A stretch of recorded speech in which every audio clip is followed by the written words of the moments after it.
ಬೆಳಗಾವಿ ಜಿಲ್ಲೆಯ ಖಾನಾಪುರದಲ್ಲಿ ಕರ್ನಾಟಕ ರಕ್ಷಣಾ ವೇದಿಕೆಯ ಕಾರ್ಯಕರ್ತರು ಎಂಇಎಸ್ ಸಂಘಟನೆಯ ವಿರುದ್ಧ ಆಕ್ರೋಶ ಹೊರಹಾಕಿದ್ದಾರೆ.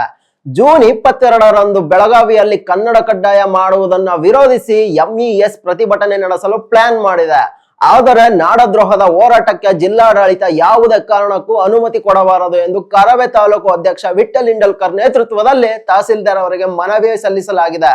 ಬೆಳಗಾವಿ ಕರ್ನಾಟಕದ ಅವಿಭಾಜ್ಯ ಅಂಗ. ಇಲ್ಲಿ ಕನ್ನಡವೇ ಬಾಸ್. ಎಂಇಎಸ್ ನವರು ಯಾವಾಗಲೂ ಮರಾಠಿಗರನ್ನು ಎತ್ತಿ ಕಟ್ಟಿ ಗಲಾಟೆ ಮಾಡಲು ನೋಡುತ್ತಾರೆ. ಒಂದು ವೇಳೆ ರಾಜಕೀಯ ಒತ್ತಡಕ್ಕೆ ಮಣಿದು ಅವರಿಗೆ ಪ್ರತಿಭಟನೆಗೆ ಪರ್ಮಿಷನ್ ಕೊಟ್ರೆ ನಾವು ಸುಮ್ಮನಿರಲ್ಲ ಅಂತ ಕರವೇ ಸ್ಟೈಲ್ ನಲ್ಲೇ ಬುದ್ಧಿ ಕಲಿಸಬೇಕಾಗುತ್ತೆ ಎಂದು ಕರವೇ ಖಡಕ್ ಎಚ್ಚರಿಕೆ ನೀಡಿದೆ. ಈ ಸಂದರ್ಭದಲ್ಲಿ ಸಂಘಟನೆಯ ಪ್ರಮುಖ ಪದಾಧಿಕಾರಿಗಳಾದ ಬಿಷ್ಟಪ್ಪ, ಶ್ರೀಕಾಂತ್, ತಮ್ಮಣ್ಣ ಸೇರಿದಂತೆ ಹಲವರು ಭಾಗವಹಿಸಿದರು.